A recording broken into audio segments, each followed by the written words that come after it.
I'd like to tell you about the strangest secret in the world.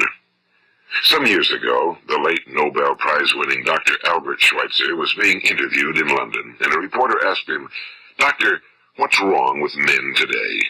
And the great doctor was silent a moment, and then he said, "Men simply don't think." It's about this that I want to talk with you. We live today in a golden age. This is an era that man has looked forward to, dreamed of, and worked toward for thousands of years. But since it's here, we pretty well take it for granted. We in America are particularly fortunate to live in the richest land that ever existed on the face of the earth, a land of abundant opportunity for everyone. But do you know what happens? Well, let's take 100 men who start even at the age of 25. Do you have any idea what will happen to those men by the time they're 65? These 100 men who all start even at the age of 25 believe they're going to be successful. If you asked any one of these men if he wanted to be a success, he'd tell you he did. And you'd notice that he was eager toward life, that there was a certain sparkle to his eye, an erectness to his carriage, and life seemed like a pretty interesting adventure to him.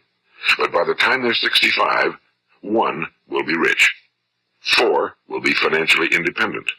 5 will still be working. 54 will be broke. Now think a moment. Out of the 100, only 5 make the grade. Now why do so many fail? What has happened to the sparkle that was there when they were 25? What's become of the dreams, the hopes, the plans? And why is there such a large disparity between what these men intended to do and what they actually accomplished? When we say about 5% achieve success, we have to define success. And here's the best definition I've ever been able to find. Success is the progressive realization of a worthy ideal. If a man is working toward a predetermined goal and knows where he's going, that man is a success. If he's not doing that, he's a failure. Success is the progressive realization of a worthy ideal. Rollo May, the distinguished psychiatrist, wrote a wonderful book called Man's Search for Himself. And in this book he says, the opposite of courage in our society is not cowardice. It is conformity. And there you have the trouble today. It's conformity, people acting like everyone else without knowing why, without knowing where they're going. Now think of it. In America right now, there are over 18 million people 65 years of age and older. And most of them are broke. They're dependent on someone else for life's necessities. Now, we learn to read by the time we're 7. We learn to make a living by the time we're 25. Usually by that time, we're not only making a living, we're supporting a family. And yet by the time we're 65, we haven't learned how to become financially independent in the richest land that has ever been known. Why? We conform. And the trouble is that we're acting like the wrong percentage group, the 95 who don't succeed. Now, why do these people conform? Well, they really don't know. These people believe that their lives are shaped by circumstances, by things that happen to them, by exterior forces. They're outer-directed people. A survey was made one time that covered a lot of men, working men, and these men were asked, "Why do you work? Why do you get up in the morning?" 19 out of 20 had no idea. If you ask them, they'll say, well, everyone goes to work in the morning, and that's the reason they do it, because everyone else is doing it. Now let's get back to our definition of success. Who succeeds? The only person who succeeds is the person who is progressively realizing a worthy ideal. He's the person who says, I'm going to become this, and then begins to work toward that goal. I'll tell you who the successful people are. A success is the school teacher who's teaching school because that's what he or she wants to do. The success is the woman who's a wife and mother because she wanted to become a wife and mother and is doing a good job of it. The success is the man who runs the corner gas station because that was his dream. That's what he wanted to do. The success is the successful salesman who wants to become a top-notch salesman and grow and build with his organization. A success is anyone who is doing deliberately a predetermined job because that's what he decided to do deliberately. But only 1 out of 20 does that. That's why today there isn't really any competition unless we make it for ourselves. Instead of competing, all we have to do is create. You know, for 20 years I looked for the key which would determine what would happen to a human being. Was there a key I wanted to know which would make the future a promise that we could foretell to a large extent? Was there a key that would guarantee a person's becoming successful if he only knew about it and knew how to use it? Well, there is such a key, and I've found it. Have you ever wondered why so many men work so hard and honestly without ever achieving anything in particular, and others don't seem to work hard and yet seem to get everything? They seem to have the magic touch. You've heard them say that about someone. Everything he touches turns to gold. And have you ever noticed that a man who becomes successful tends to continue to become successful? And on the other hand, have you noticed how a man who's a failure tends to continue to fail? Well, it's because of goals. Some of us have goals, some don't. People with goals succeed because they know where they're going. It's that simple. Think of a ship leaving a harbor, and think of it with the complete voyage mapped out and planned. The captain and crew know exactly where it's going and how long it'll take. It has a definite goal. Now, 9,999 times out of 10,000, it will get to where it started out to get. Now, let's take another ship, just like the first, only let's not put a crew on it or a captain at the helm. Let's give it no aiming point, no goal, no destination. We just start the engines and let it go. I think you'll agree with me that if it gets out of the harbor at all, it'll either sink or wind up on some deserted beach, a derelict. It can't go anyplace because it has no destination and no guidance, and it's the same with a human being. Take the salesman, for example. There's no other person in the world today with the future of a good salesman. Selling is the world's highest paid profession, if we're good at it and if we know where we're going. Every company needs top-notch salesmen, and they reward those men. The sky's the limit for them. But how many can you find? Someone once said the human race is fixed, not to prevent the strong from winning, but to prevent the weak from losing. The American economy today can be likened to a convoy in time of war. The entire economy is slowed down to protect its weakest link, just as the convoy had to go at the speed that would permit its slowest vessel to remain in formation. That's why it's so easy to make a living today. It takes no particular brains or talent to make a living and support a family today. So we have a plateau of so-called security, if that's what a person's looking for. But we do have to decide how high above this plateau we want to aim. Now let's get back to the strangest secret in the world, the story that I wanted to tell you today. Why do men with goals succeed in life and men without them fail? Well, let me tell you something which, if you really understand it, will alter your life immediately.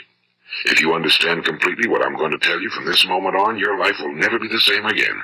You'll suddenly find that good luck just seems to be attracted to you. The things you want just seem to fall in line, and from now on you won't have the problems, the worries, the gnawing lump of anxiety that perhaps you've experienced before. Doubt, fear, well, they'll be things of the past. Here's the key to success, and the key to failure. We become what we think about. Now let me say that again. We become what we think about. Throughout all history, the great wise men and teachers, philosophers and prophets have disagreed with one another on many different things. It's only on this one point that they are in complete and unanimous agreement. Listen to what Marcus Aurelius, the great Roman emperor, said. A man's life is what his thoughts make of it. Disraeli said this. Everything comes if a man will only wait. I've brought myself by long meditation to the conviction that a human being with a settled purpose must accomplish it, and that nothing can resist a will that will stake even existence for its fulfillment. Ralph Waldo Emerson said this, a man is what he thinks about all day long. William James said, the greatest discovery of my generation is that human beings can alter their lives by altering their attitudes of mind. And he also said, we need only in cold blood act as if the thing in question were real, and it will become infallibly real by growing into such a connection with our life that it will become real. It will become so knit with habit and emotion that our interest in it will be those which characterize belief. And he also said, if you only care enough for a result, you will almost certainly attain it. If you wish to be rich, you will be rich. If you wish to be learned, you will be learned. If you wish to be good, you will be good. Only you must then really wish these things and wish them exclusively, and not wish at the same time 100 other incompatible things just as strongly. In the Bible, you read in Mark 9:23, if thou canst believe, all things are possible to him that believeth. My old friend Dr. Norman Vincent Peale put it this way, this is one of the greatest laws in the universe. Fervently do I wish I had discovered it as a very young man. It dawned upon me much later in life, and I found it to be one of the greatest, if not my greatest discovery outside of my relationship to God. The great law, briefly and simply stated, is that if you think in negative terms, you will get negative results. If you think in positive terms, you will achieve positive results.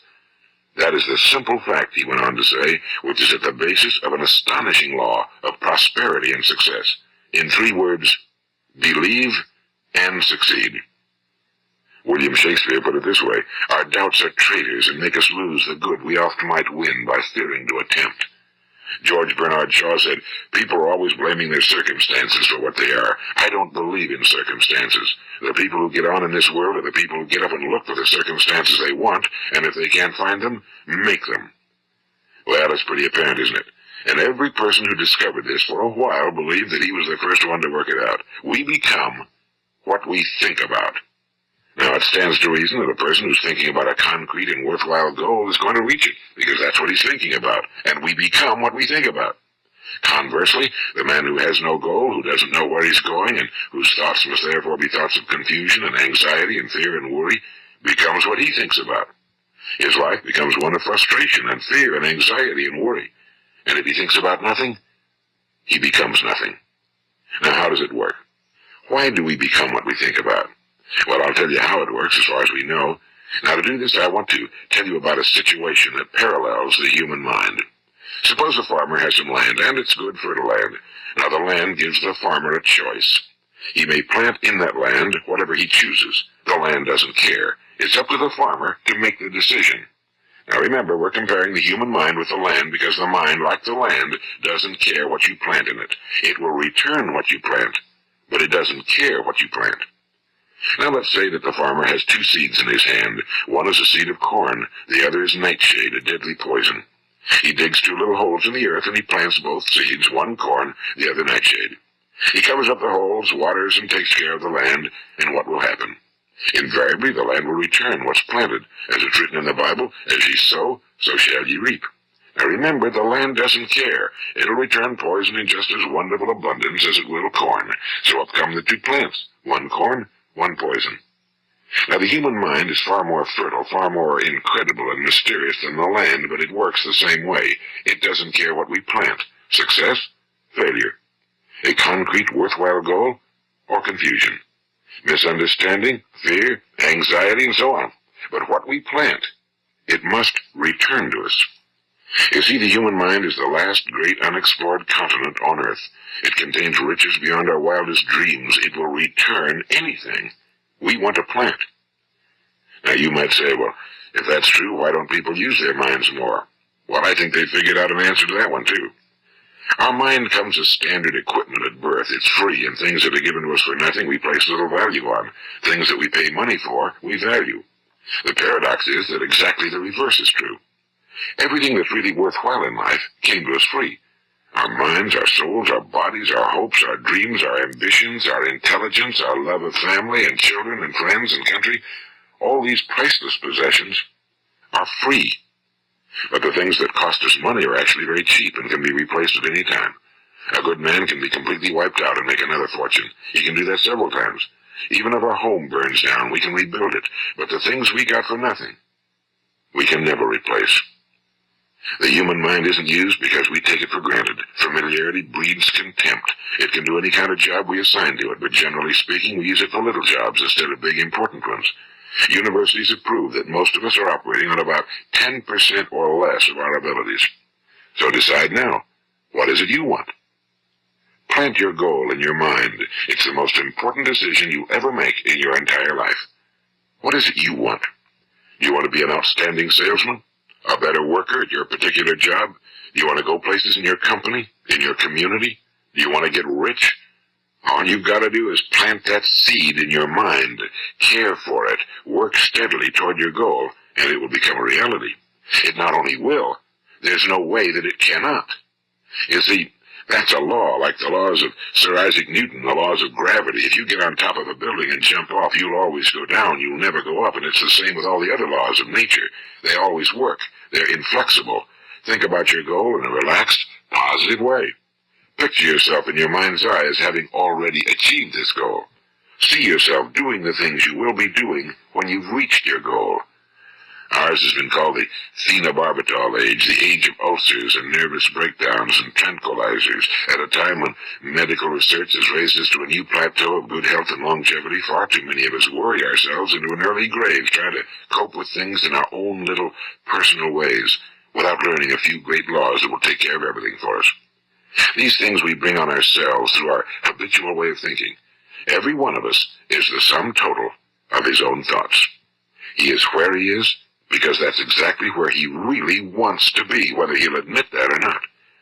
Each of us must live off the fruit of his thoughts in the future, because what you think today and tomorrow, next month and next year, will mold your life and determine your future. You're guided by your mind. I remember one time I was driving through eastern Arizona and I saw one of those giant earth-moving machines roaring along the road at about 35 miles an hour with what looked like 30 tons of dirt in it. A tremendous, incredible machine. And there was a little man perched way up on top with the wheel in his hands guiding it. And as I drove along, I was struck by the similarity of that machine to the human mind. Just suppose you're sitting at the controls of such a vast source of energy.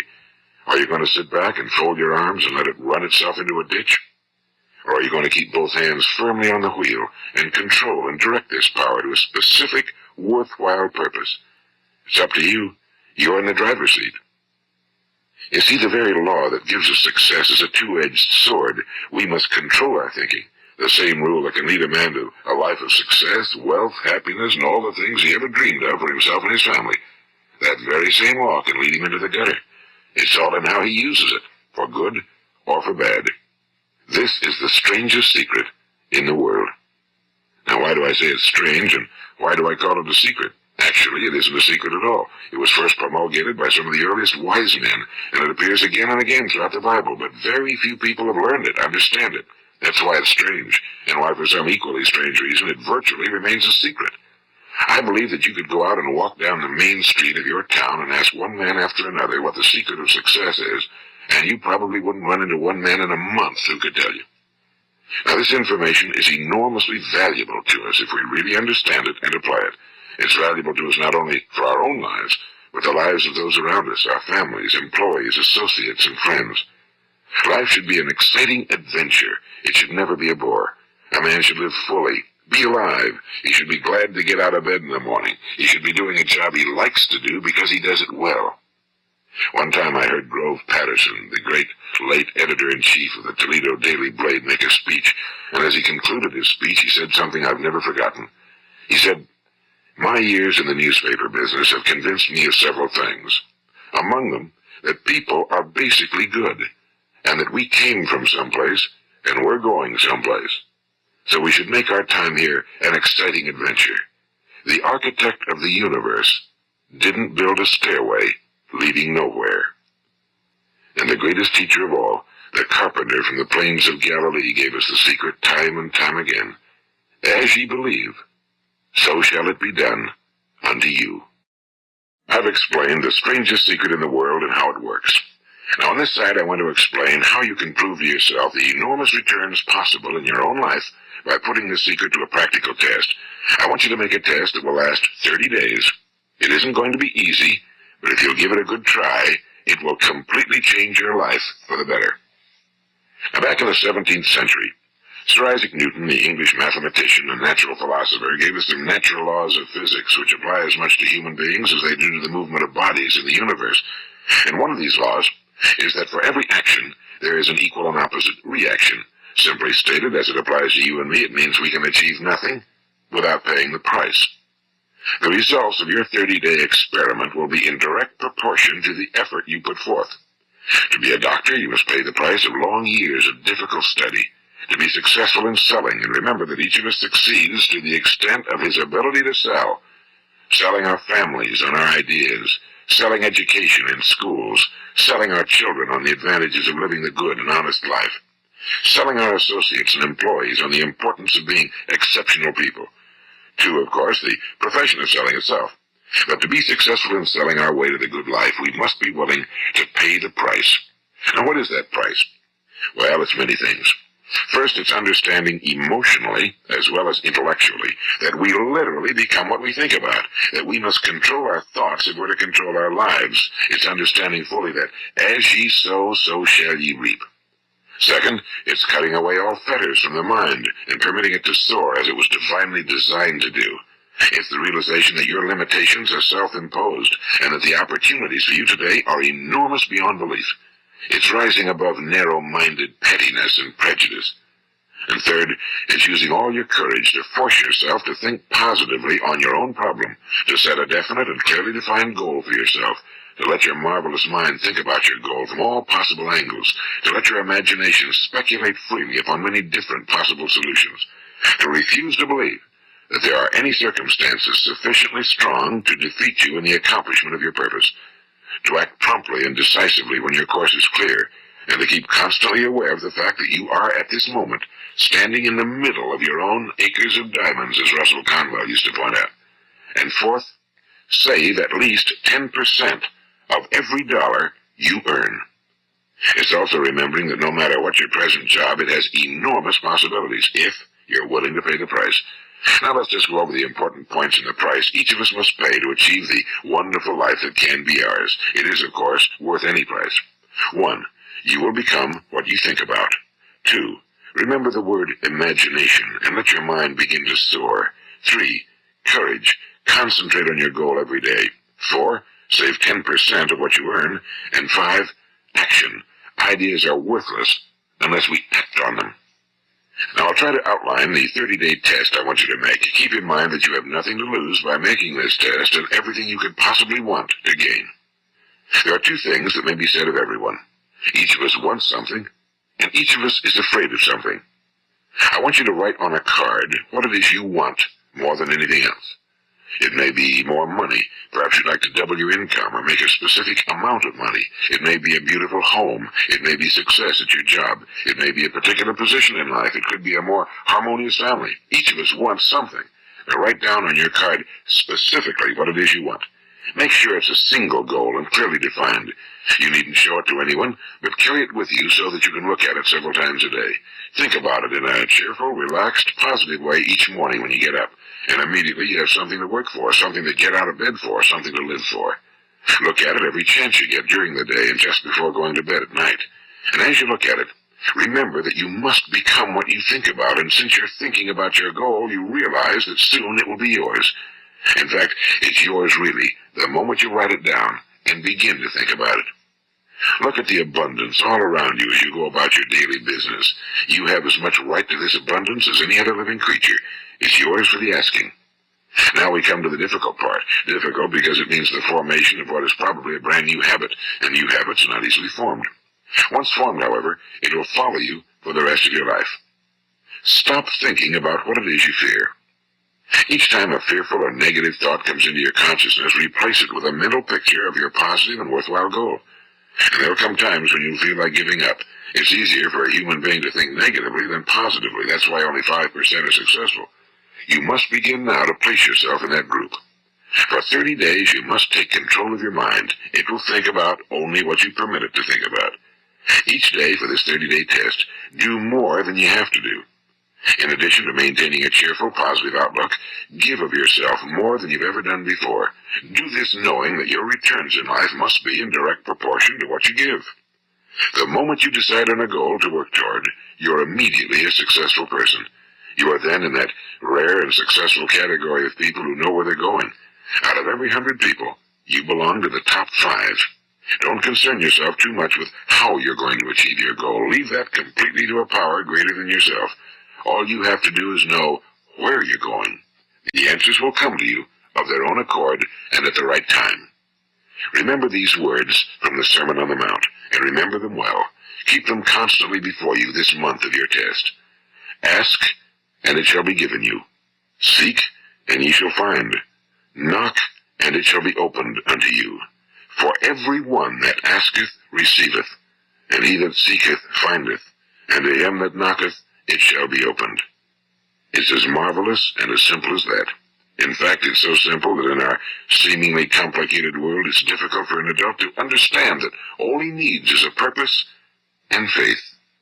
For 30 days, Do your very best. If you're a salesman, go at it as you've never done before, not in a hectic fashion, but with the calm, cheerful assurance that time well spent will give you the abundance in return you deserve and want. If you're a homemaker, devote your 30-day test to completely giving of yourself without thinking about receiving anything in return, and you'll be amazed at the difference it makes in your life. No matter what your job, do it as you've never done it before for 30 days.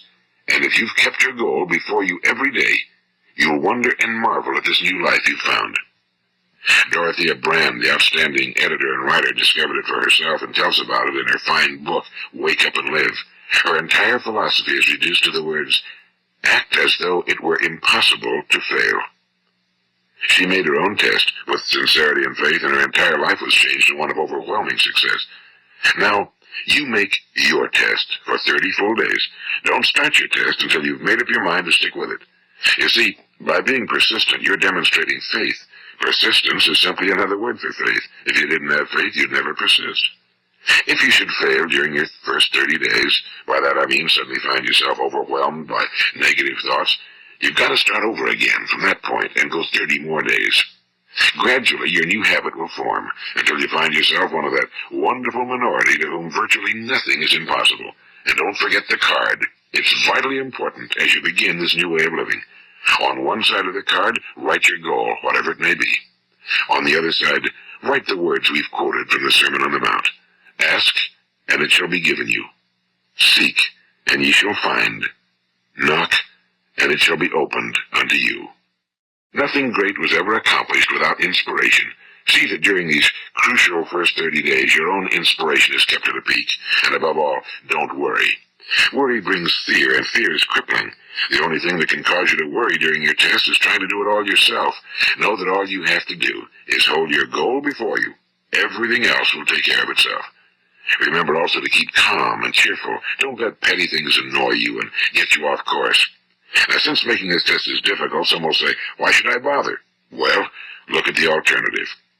No one wants to be a failure. No one really wants to be a mediocre individual. No one wants a life constantly filled with worry and fear and frustration. Therefore, remember that you must reap that which you sow.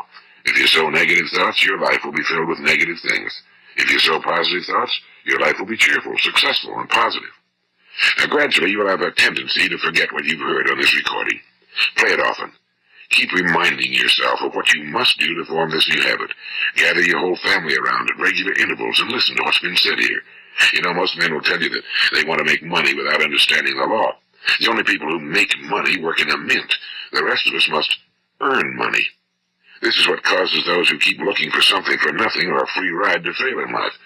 The only way to earn money is by providing people with services or products which are needed and useful. We exchange our time and our product or service for the other man's money. Therefore, the law is that our financial return will be in direct proportion to our service.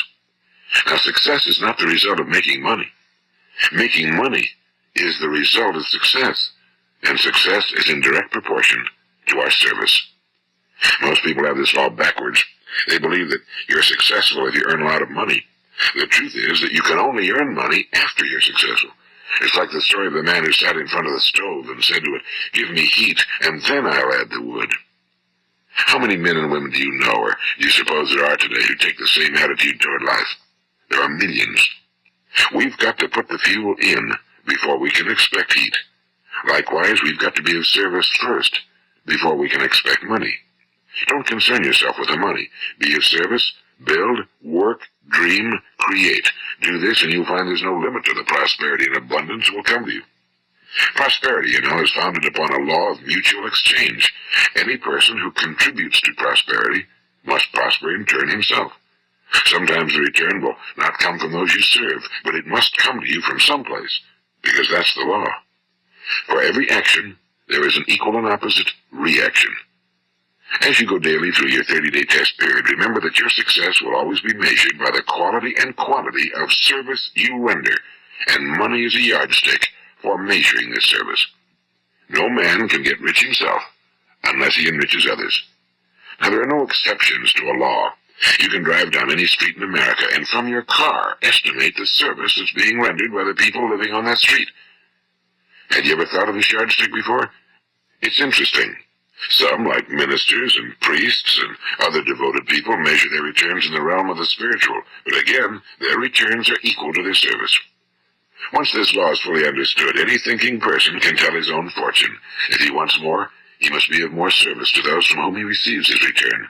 If he wants less, he has only to reduce his service. This is the price you must pay for what you want.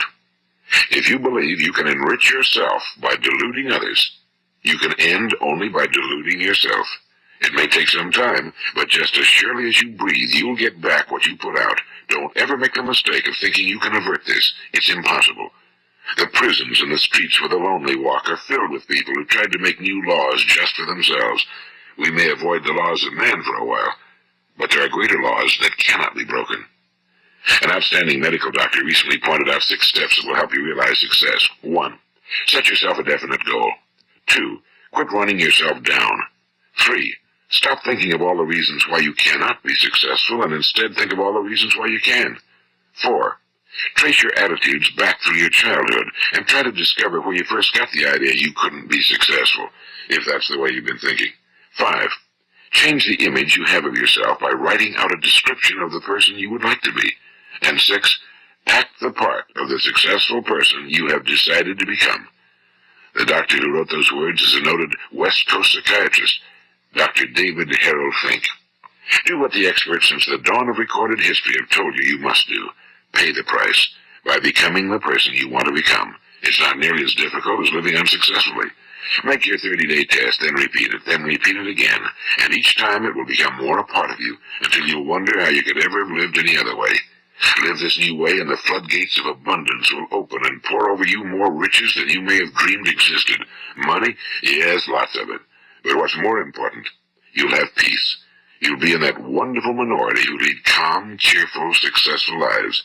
Start today. You have nothing to lose, but you have a whole life to win. This is Earl Nightingale, and thank you.